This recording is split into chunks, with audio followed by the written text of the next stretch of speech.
went to go see the 7th instalment of Fast and Furious 7 last night, and one day later I'm still kind of moved at how the director and the whole cast and crew put together their tribute of the late actor Paul Walker, who died. The franchise began in 2001, and 13 years later they were in production of Fast and Furious 7 when he unfortunately passed away.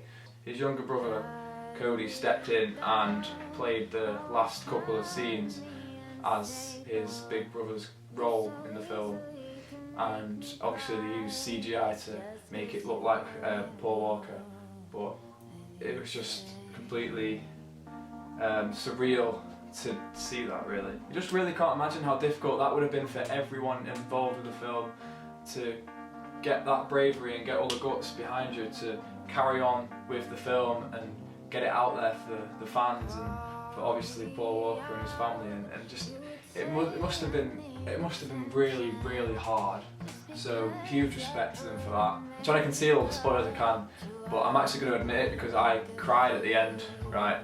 So I don't care, you can laugh at me for that, but millions of people would have cried at that because the emotion that you feel just hit home drastically, and it just makes you think of the fact that things can change so quickly and you don't realise it on a day-to-day basis at all. You don't realise how much things can change with your family members or your friends.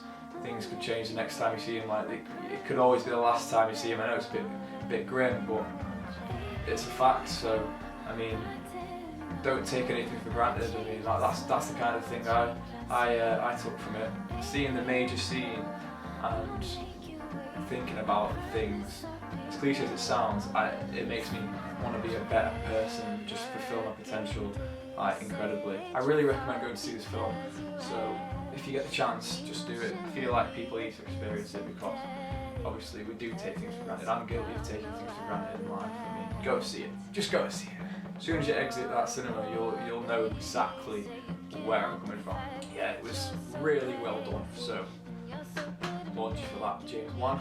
But overall, the film was fantastic. Like everything in the film was brilliant. I'd give it like a solid 8.5, if not 9 out of 10. It was fantastic. One of the best films I've seen. On the taxi ride home, I had a bit of banter with the taxi driver, and I realised he was a complete and utter not a very nice person. He told me what he was doing, and then I said, we just been to go see Fast and Furious 7, and he was like, oh right, blah blah blah, and then I told him about the death of Paul Walker. I've actually written down what he said, so quote unquote, yeah, he said, I don't care about him, he didn't care for us, he was all rich and famous, up his own arse. How disrespectful is that? I was actually kind of fuming inside at how disrespectful that was, so I told him about the charity organisation that Paul Walker had a part to play in, and that was called Reach Out Worldwide, I think.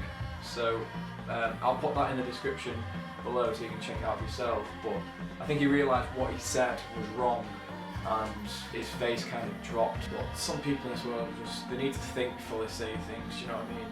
So there's just no room in the world for like negativity. I just don't like it. I really don't like it. So if you agree with me on any of these points, please hit that like button, share it with your friends, and I'm sure I speak for everyone. Rest in peace, Paul Walker. And I'll tell you all about it when I see